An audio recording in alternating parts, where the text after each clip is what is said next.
Hai teman-teman semua, pada sesi kali ini kita akan membahas mengenai top-down parsing, bagaimana cara membuat LL1 parsing table. Kita akan mulai melihat dari algoritma pembuatan parsing table itu sendiri, kemudian kita akan lihat contoh pembuatan parsing table.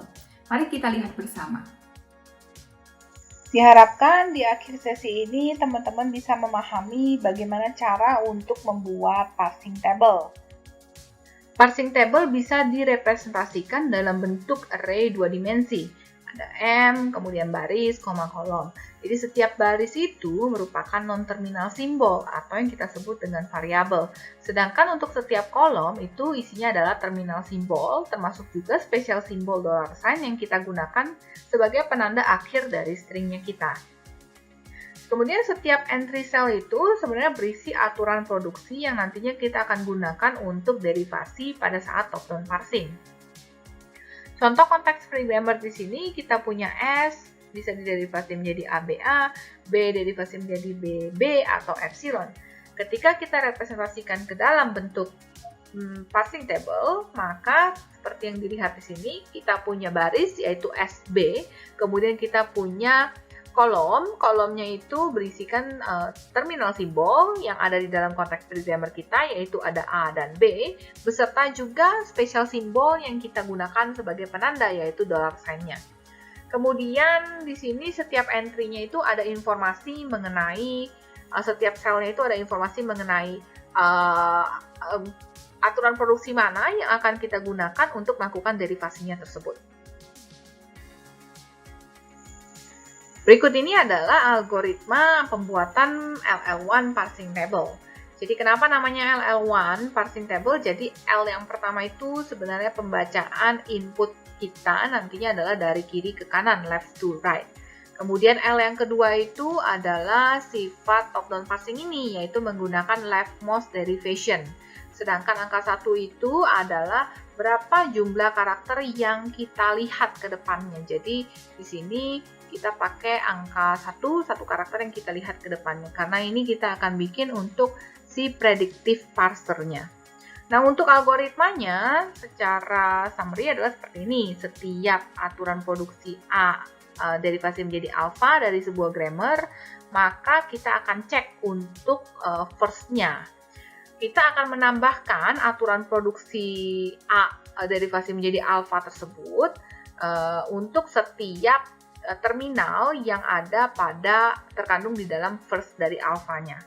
Sedangkan kalau misalkan di first alpha tersebut mengandung epsilon, maka kita akan melihat kepada follow dari si A-nya tersebut untuk menambahkan aturan produksi A alfanya. Kemudian kita juga melakukan pengecekan jika epsilon itu ada pada first alfanya dan juga $sign itu ada pada follow A-nya, maka kita akan menambahkan aturan produksinya untuk di kolom $sign-nya. Nah, semua entry lain yang kita tidak tentukan atau yang kita tidak masukkan ke dalam cell dari si parsing table kita itu merupakan kesalahan, artinya adalah akan terjadi error jika nanti lookup-nya ke arah sel yang kosong. Nah, untuk pembuatan LL1 parsing table-nya bisa dilihat di sini, kita masih menggunakan contoh yang sebelumnya. Ada variabel E aksen, T aksen, dan F. Kemudian kita sudah cari nilai first set dan nilai follow set-nya. Nah, di sini kita lihat untuk pengisian parsing table-nya, kita sudah bikin sebuah table di mana barisnya itu berisikan variabel, di mana kolomnya itu berisikan semua terminal simbol yang ada ditambahkan dengan simbol $sign. Kemudian kita akan melihat satu persatu nilai first set-nya, mulai dari E.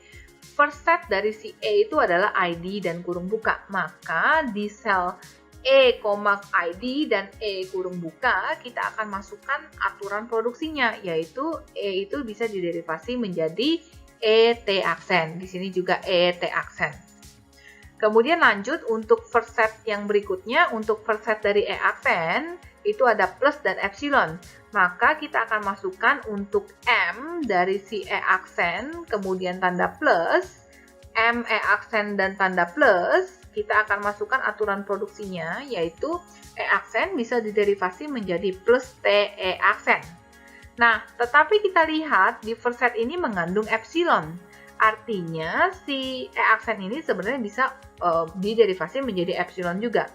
Untuk menentukan di sel yang mana kita akan meletakkan si epsilon ini, kita akan melihat refernya adalah ke follow setnya.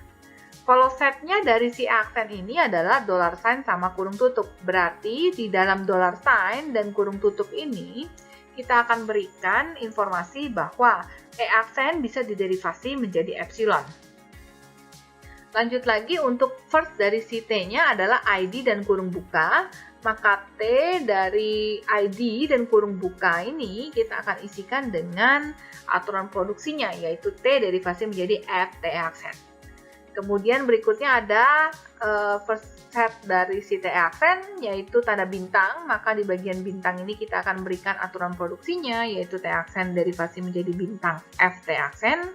Karena dia ada epsilon, maka kita refer lagi ke follow set. Kita akan punya plus, dollar sign, sama kurung tutup. Maka di bagian plus, kemudian di bagian dollar sign, di bagian kurung tutup, kita akan berikan informasi bahwa T aksen bisa diderivasi menjadi epsilon. Kemudian yang terakhir, first set dari si F adalah ID, kemudian ada kurung buka. Nah, diperhatikan di sini, first set ini ada dua, ada ID dan kurung buka. Kita akan sesuaikan jika F, ID, maka kita akan taruh di bagian yang sel ID-nya, kolom ID. Sedangkan kalau yang kurung buka, F derivasi menjadi kurung buka, E kurung tutup, kita akan masukkan di dalam kolom yang kurung tutup, kurung buka, seperti itu. Contoh lainnya, di sini ada konteks programmer lainnya dengan first set dan follow setnya yang sudah disediakan. Jadi kita punya E, T, X, dan Y. Sekali lagi kita akan mulai dari first setnya. Kita akan punya kurung buka dan integer, maka di E kurung buka kita akan tuliskan aturan produksinya dan E integer kita akan tuliskan aturan produksinya. Demikian juga dengan yang first set dari si T. Si T ini kita akan tuliskan di bagian integernya dan kurung bukanya. Kemudian kita akan punya variabel X. X ini ada tanda plus, maka kita akan punya X plus itu menjadi X derivasi jadi plus E. Kemudian karena dia ada epsilon, kita refer ke follow setnya, maka kita akan punya X epsilon dan X epsilon di dollar sign dan kurung tutup.